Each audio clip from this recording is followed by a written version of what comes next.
DSP बनते ही एक लड़का अपनी माँ की खोज करने लगता है एक शहर से दूसरे शहर में।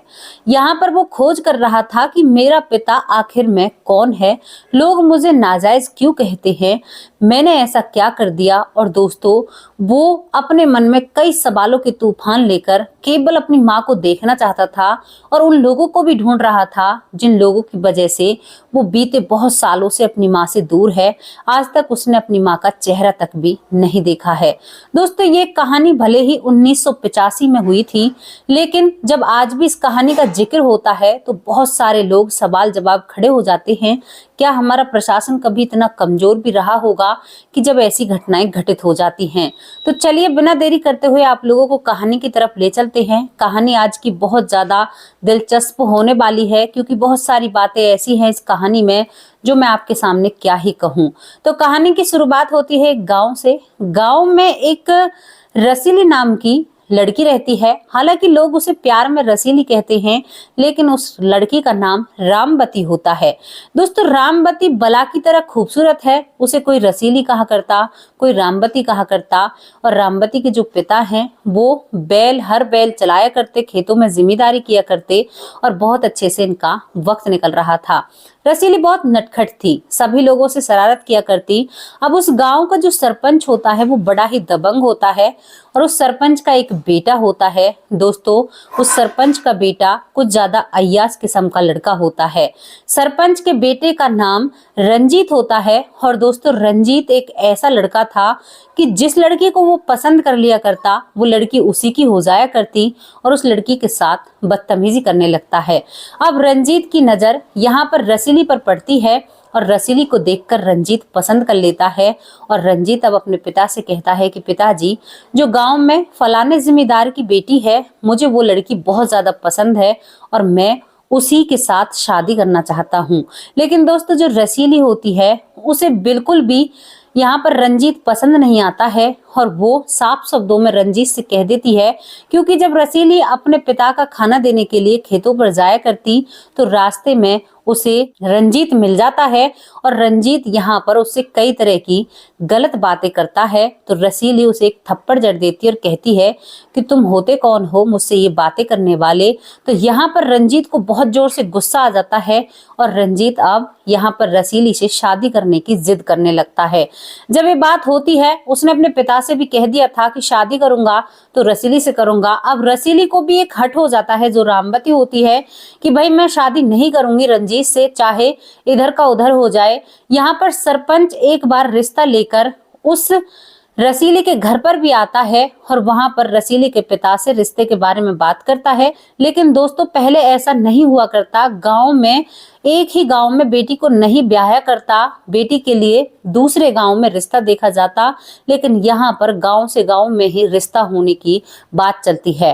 अब यहाँ पर रसीली का जो पिता होता है वो एकदम गुस्से में आ जाता है और कहता है कि तुम भले ही सरपंच के बेटे हो और तुम सरपंच हो खुद, लेकिन मैं ऐसा कैसे कर सकता हूँ? हमारी भी समाज में मान मर्यादा है, हमारी भी इज्जत है समाज में। अगर मैं तुम्हारे घर अपनी बेटी की शादी करूंगा तो इस समाज मुझसे क्या कहेगा कि एक ही गांव में अपनी बेटी को ब्याह दिया। दोस्तों, सरपंच साहब की एक बात नहीं चलती है उस समय और सरपंच साहब अपने घर जाकर अब यहाँ पर वो अपनी जूती को जमीन पर घिसने लगते हैं और सोचते हैं कि अरे, इस छोटे से किसान ने मेरे तो अपमान कर दिया और सारे गांव के सामने अपमान किया है। दोस्तों, इसके बाद जो रंजीत होता है रसीली से बदला लेने की फिराक में रहता है। कुछ दिन निकलते हैं। कुछ दिन निकलने के बाद रसीली अब एक दिन अपने पिता का खाना लेकर खेतों पर जा रही थी। तभी जो रंजीत अपने दो दोस्तों के साथ में आकर रसीली के साथ बदतमीजी करने लगता है और दोस्तों, वहां पर बहुत ज्यादा रसीली के साथ बदतमीजी की जाती है। रसीली की जो इज्जत होती है उसे तार तार कर दिया जाता है और वो लोग दबंग थे, कोई भी उनका सामना नहीं कर सकता था। दोस्तों, रसीली बहुत देर तक बेहोशी की हालत में पड़ी रहती है। उसके बाद रसीली उठकर अपने कपड़े पहनकर खुद घर आती है और घर आते ही अपने पिता के तो सामने जा ही नहीं पाती है, अपनी माँ के सामने फूट फूट कर रोने लगती है।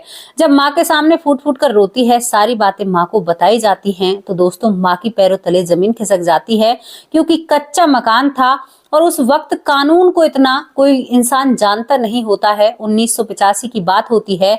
अब यहाँ पर पूरे घर में सन्नाटा सा छा जाता है।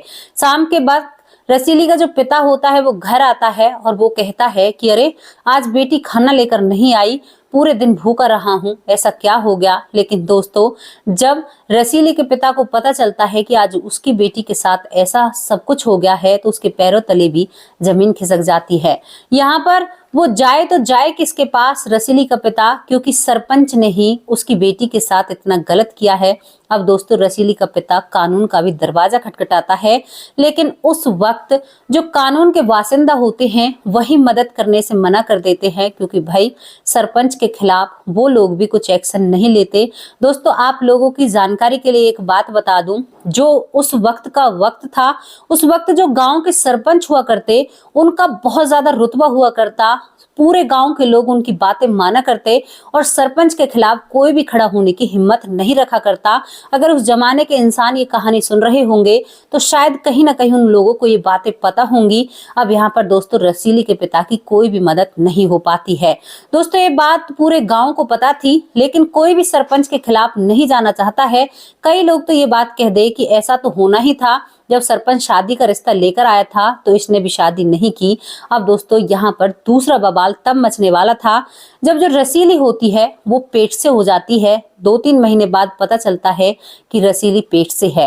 अब यहाँ पर और भी ज्यादा रसीली का पिता बहुत ज्यादा परेशान हो जाता है कि अब इससे आगे क्या होगा, मैं बेटी का क्या करूंगा। और दोस्तों, पूरा गांव जो रसीली के पिता का मजाक उड़ाया करता, सभी लोग उनका अपमान किया करते और कुछ लोग तो यहाँ तक भी कह दिया करते कि हाँ, अब अपने मान सम्मान को धरकर तुम रखो, तुमने जब तो सरपंच की बातें नहीं मानी। सरपंच खुद रसीले के पिता पर हंसा करता। हालांकि अगर आप एक नाते से देखो तो सरपंच जो है वो दादा बनने वाला था। भाई, रसीली प्रेग्नेंट थी, लेकिन इन बातों को कोई भी महत्व नहीं देता है और सभी लोग यहाँ पर उस लड़की को भली बुरी बातें कहते हैं। जब सभी लोग ऐसी बातें करते हैं तो रसीली बहुत ज्यादा रोया करती। अब रसीली घर से बाहर नहीं निकलती है। दोस्तों, रसीली का पिता अब कुछ जुगाड़ सोचता है और अपनी बेटी को घर से बिल्कुल भी बाहर नहीं जाने देता है। रसीली का एक बड़ा भाई होता है जिसकी पत्नी घर में आई हुई थी। दोस्तों, वो भी कई तरह की बातें रसीली से कर जाया करती और यहाँ पर यही सिलसिला चलता रहता है। धीरे धीरे रसीली वो दिन भी आ जाता है जब रसीली एक बेटे को जन्म देती है। और दोस्तों, इसी बीच में रसीली के पिता ने रसीली का रिश्ता तय कर दिया था और अपनी बेटी का रिश्ता उसने इतनी दूर तय किया था कि कोलकाता में अपनी बेटी के लिए एक रिश्ता ढूंढा था। और दोस्तों, रिश्ता ऐसी जगह पर ढूंढा था जहां से रसीली शायद दोबारा कभी भी उस गांव में कदम ना रखे।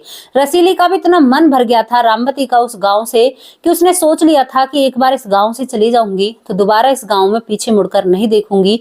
और जहां पर रसीली का रिश्ता तय हुआ था दोस्तों, वहां पर ये बात तय कर दी गई थी। पहले ही सारी बातें बता दी जाती हैं। रसीली का जो पति बनेगा वो ज्यादा उम्र का व्यक्ति होता है और उसे बता दिया जाता है कि भाई, जो लड़का रसीली से पैदा हुआ है उस लड़के को लेकर रसीली अपने ससुराल नहीं जा सकती। दोस्तों, बच्चा होने के बाद तुरंत रसीली की शादी तय कर दी जाती है और रसीली कोलकाता चली जाती है। रसीली वहां पर एक आधी उम्र के व्यक्ति से उसकी शादी होती है और वहां पर वो अपनी जिंदगी को बिताने लगती है। जहां पर वो गई थी वहां पर उस व्यक्ति का पहले से ही एक लड़का होता है। तो ये शादी कुछ इस तरह से की गई थी। आप लोग अगर समझ रहे होंगे तो सारी बात को समझ गए होंगे। अब दोस्तों, यहाँ पर रसीली उस बेटे को जिस गांव में छोड़कर गई थी अपने भैया भाभी की गोद में, और दोस्तों रसीली के भैया भाभी को कोई संतान नहीं होती है तो वो यहाँ पर रसीली के बेटे को ही अपनी संतान मानकर उसकी परवरिश करने लगते हैं। रसीली का बेटा अब दिन पर दिन बड़ा होने लगता है। रसीली को गांव भूल चुका था, लेकिन उसके बेटे को ताने मारने से गांव बाज नहीं आता है। अब जैसे जैसे रसीली का बेटा 5-6 साल का होता है तो सभी महिलाएं हंसती और देखती, देखो ये इसी गांव का है और देखो यहीं पर रह रहा है। सरपंच साहब इस घर से दूरी बना लेते हैं। और दोस्तों, रसीली का बेटा इन बातों पर ध्यान भी नहीं देता है। बच्चा है, उसे क्या पता लोग क्या कह रहे हैं। यहाँ पर उस लड़के का नाम विजय रखा जाता है। दोस्तों, विजय के जो मामा मामी होते हैं वो विजय को दोस्तों बहुत अच्छी तरह से उसकी परवरिश करते हैं। अगर कोई भी कुछ विजय के बारे में कहता तो शायद वो विजय को पता भी नहीं चलने देते आधी बातों की। अब विजय बड़ा होने लगा था और दोस्तों विजय से गांव वालों का बर्ताव बिल्कुल भी नहीं बदलता है। उसे बार बार ताना मारा जाता। उस वक्त तो बहुत ज्यादा ये चीजें हाईलाइट हुआ करती, क्योंकि ना ही तो फोन का जमाना था, ना ही टीवी का जमाना था। कुछ महिलाएं ऐसी थी जो शायद थोड़ा सा घर का काम करके इन्हीं बातों में अपना वक्त गुजारा करती। तो विजय से हमेशा नाजायज नाजायज कहा जाता। दोस्तों उसी के गांव में उसे नाजायज कहा जाता था, जबकि उसका पिता खुला गांव में घूम रहा है, लेकिन इस बात पर कोई भी गौर नहीं देता है। उस लड़के को ही ताहने मारते हैं। विजय जो पढ़ने में रुचि रखता है, दोस्तों विजय स्कूल जाता है। अब स्कूल में भी कुछ बच्चे विजय को परेशान किया करते कि भाई तुम्हारी माँ नहीं है, ये तुम्हारे पिता नहीं है जिसके पास तुम रह रहे हो, ये तो तुम्हारे मामा मामी है। 5वीं क्लास का बच्चा है, बहुत सारी बातें समझने लगता है। वो घर आकर कहता है कि ये लोग आप लोगों को मेरे मामा मामी बताते हैं, आप मेरे मामा मामी नहीं होना, आप मेरे माँ बाप होना। तो दोस्तों यहाँ पर विजय के मामा मामी आंखों में आंसू भर लाते हैं, क्योंकि कहीं ना कहीं विजय के मामा को भी अपनी बहन की याद सताया करती, और वो आंसू को पोंछते हुए कहते हैं कि हाँ हम ही तेरे माँ बाप हैं। अब विजय यहाँ पर अपने माँ बाप से कहा करता, जब वो 5वीं क्लास में था, उस वक्त 5वीं क्लास में होना बहुत बड़ी बात हो जाती है। तो विजय कहता है कि मुझे माँ बाबा, मुझे बहुत बड़ा आदमी बनना है और मुझे ना सरकारी अधिकारी बनना है। क्योंकि एक दिन उनके स्कूल में, जिस स्कूल में वो पढ़ा करता सरकारी स्कूल में, उसमें एक पुलिस अधिकारी आता है। दोस्तों उसे देखकर विजय की आंखों में एक नई चमक आ जाती है और वो उस सपने को जीने लगता है। कहता है कि उसे देखकर तो सभी लोग डर रहे थे और उस वक्त पुलिस वालों को देखकर लोग डरा भी करते। अब दोस्तों विजय उस सपने को जीते जीते पढ़ाई करता है और उस वक्त की विजय 10वीं क्लास पास कर लेता है। और दोस्तों बहुत अच्छे नंबरों से उस वक्त वो 10वीं क्लास पास करता है। और कहीं ना कहीं विजय को मालूम हो चुका था कि उसके मामी मामा हैं, माँ बाप नहीं हैं। अब यहाँ पर विजय 10वीं क्लास पास कर जो उसके मामी मामा थे दोस्तों विजय को घर ला रहे थे, तो कुछ महिलाएं कहती हैं कि अरे देखो, अगर ये सगा बेटा होता तो कितनी अच्छी बात होती, ले तो नाजायज है। दोस्तों ये बात सुनकर विजय अब बहुत ज्यादा गुस्से में आ जाता है और जो माला उसके पिता ने उसके गले में डाली थी, जो मामा है पिता है, अब वो माला तोड़ते हुए विजय घर आ जाता है। क्योंकि 10वीं में जब उसने टॉप किया था तो सभी लोग उसका स्वागत कर रहे थे। अब वो घर आने के बाद एकदम से गुस्से पर वहां पर एक चारपाई बिछी हुई होती है और उस पर बैठ जाता है। और उसके मामा मामी जो पीछे रह जाते हैं वो भागकर उसके पास आते हैं और कहते हैं कि बेटा क्या हुआ ऐसा। तो यहाँ पर वो कहता है कि मैंने अपना मन बहुत समझा लिया, सभी लोगों ने मुझसे कहा है कि आप मेरे मामा मामी हो, लेकिन मैंने किसी की बात पर यकीन नहीं किया। लेकिन अब मुझे एहसास होने लगा है कि आप सच में ही मेरे मामा मामी हैं। अगर आप मेरे मामा मामी हैं तो मेरी माँ कहाँ पर है, मेरे पिता कहाँ पर हैं। दोस्तों दोनों ही जने चुप पड़ जाते हैं, जो मामा मामी होते हैं। अब वो उसको क्या जवाब दें, लेकिन आज विजय ने इतना बड़ा हट किया था कि वो सुनना चाहता है कि मेरी माँ कहाँ पर है। अब दोस्तों यहाँ पर वो ज्यादा हट करता है, वो खाने को छोड़ देता है। शाम को बहुत अच्छा खाना बनाती है उसकी जो मामी होती है, लेकिन विजय खाना नहीं खाता है। जब विजय खाना नहीं खाता है तो एकदम से गुस्से में उसकी मामी कहती है कि तुम्हारी माँ कोलकाता में है, तुम क्या करना चाहते हो, तुम्हारी माँ के साथ बहुत बुरा घटित हुआ है। और दोस्तों यहाँ पर जब वो ये बात सुनता है विजय, तो वो रोने लगता है और वो कहता है कि मामी मुझे सारी बात बताओ, मेरी माँ के साथ ऐसा क्या हुआ। अब यहाँ पर विजय की जो मामी होती है वो सारी सच्चाई विजय के सामने नहीं रखती। वो कहती है कि बेटा तुम्हारी माँ के साथ कुछ लोगों ने गलत किया था। अब दोस्तों जैसे ही विजय को पता चलता है कि उसकी माँ के साथ गलत हुआ है, तो विजय उन लोगों से बदला लेना चाहता है। वो अपने मामा से कहता है कि मामा जी मैं अपनी माँ से तब मिलूंगा, तब मैं उन लोगों से बदला ले लूंगा। मामा मामी कहते हैं कि बेटा हम उन लोगों से बदला नहीं ले सकते, क्योंकि वो काफी दबंग लोग हैं। अब यहाँ पर विजय कहता है कि नहीं, मामा मामी बदला ले सकते हैं। अगर मैं एक सरकारी अधिकारी या कानूनी आदमी बन जाऊंगा तो मैं उन लोगों से जरूर बदला लूंगा। और दोस्तों विजय 10वीं की पढ़ाई के बाद अपनी पढ़ाई पर फोकस करता है और वो डीएसपी बन जाता है। जब विजय डीएसपी अधिकारी बनता है और डीएसपी अधिकारी बनकर अपने मामा मामी के सामने आता है, तो वो आते ही एक बात करता है और कहता है कि मामा मामी अब मुझे अपने माँ के जो गुनहगार हैं उनसे बदला लेना है और अपनी माँ को ढूंढकर यहाँ पर लाना है। दोस्तों माँ को ढूंढना बहुत आसान था, क्योंकि माँ का जो पता होता है वो मामा के पास होता है। जब विजय एक डीएसपी अधिकारी बन जाता है तो यहाँ पर कहीं ना कहीं जो गांव के सरपंच साहब थे उनके भी पैर कांपने लगते हैं कि भाई एक सरकारी अधिकारी बना है, अब तो कुछ ना कुछ कार्रवाई जरूर करेगा, क्योंकि सारी सच्चाई सभी को पता होती है। तो यहाँ पर आज वो कहता है कि मामा मामी अब तो मुझे बता दीजिए कि मेरे माँ के असली गुनहगार कौन हैं, क्योंकि आप लोगों को पता है उस दिन भी आपने नहीं बताया था। दोस्तों यहाँ पर जो विजय का मामा होता है अब पूरी सच्चाई यहाँ पर विजय को बता देता है उसकी माँ की। और माँ की जब सच्चाई विजय जानता है तो अब अपनी माँ का एड्रेस लेकर विजय कोलकाता पहुंच जाता है। कोलकाता पहुंचते ही विजय कई दिन लग जाते हैं उसको और उसी एड्रेस पर जाता है, लेकिन वहां पर उसे कोई भी दिखाई नहीं देता है। उस घर का ताला लगा हुआ था, जहां का पता दिया गया था, उस गली का पता दिया गया था दोस्तों, इतनी अच्छी तरह से पता नहीं दिया जाता है। तो विजय को कहीं पर भी उसकी माँ नहीं मिलती है। जब विजय को उसकी माँ नहीं मिलती है तो वो हार थक कर एक पेड़ के नीचे बैठ जाता है, उसी ठिकाने पर जहां का पर्ची में पता होता है। अब दोस्तों वो इंतजार कर रहा था, तभी एक महिला आती है और वो महिला आकर उस दरवाजे के ताले को खोलने लगती है। जब वो दरवाजे के ताले को खोलती है तो विजय जो लेटा हुआ था पेड़ के नीचे एकदम से बैठा होता है और उस महिला को देखने लगता है। महिला अंदर चली जाती है, पहले घर में झाड़ू मारती है, झाड़ू के बाद वो काम में व्यस्त हो जाती है, वो बिल्कुल भी ध्यान नहीं रखती। लेकिन विजय देखकर कहीं मन ही मन सोच रहा था कहीं ये तो मेरी माँ नहीं है। और दोस्तों विजय अब उस घर के दरवाजे पर खड़ा हो जाता है। वो महिला कहती है कि कौन हो भाई, क्यों खड़े हो, क्या काम है, पहली बार यहाँ पर देखा है।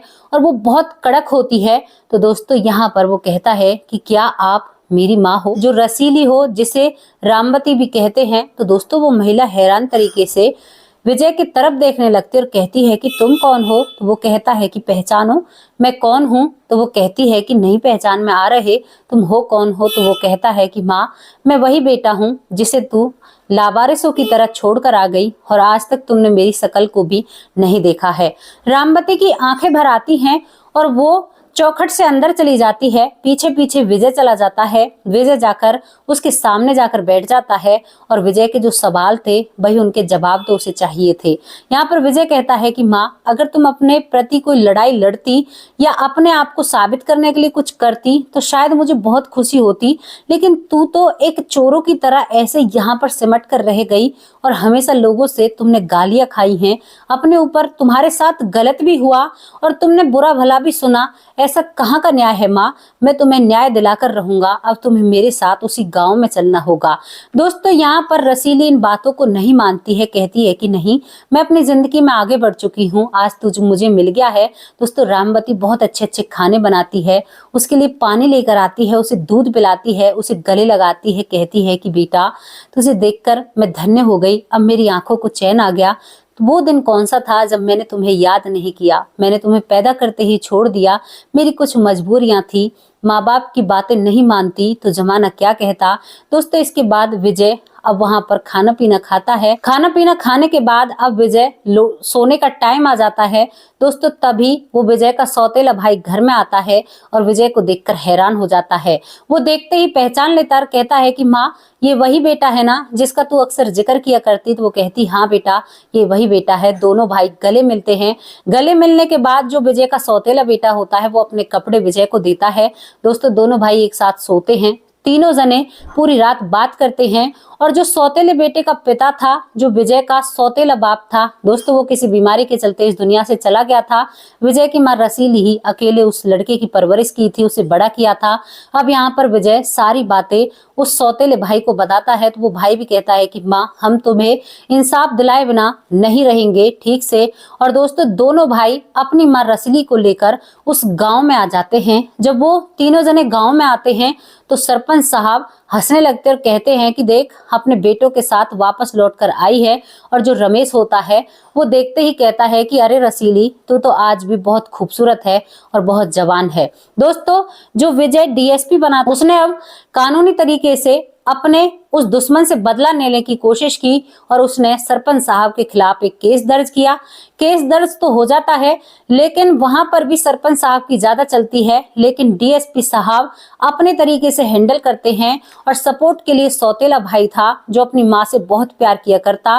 दोस्तों रसीली को देखकर उसकी जो भाभी होती है गले लगा लेती है और कहती है कि तेरा बेटा बहुत सपूत निकला है, बहुत अच्छा निकला है। दोस्तों जो रसीली के साथ कई सालों पहले घटना घटी थी, उस घटना का इंसाफ उसका वो बेटा दिलाता है जिस बेटे को शायद वो कहीं ना कहीं पीछे छोड़ चुकी थी। केस लड़ते हैं सरपंच के खिलाफ।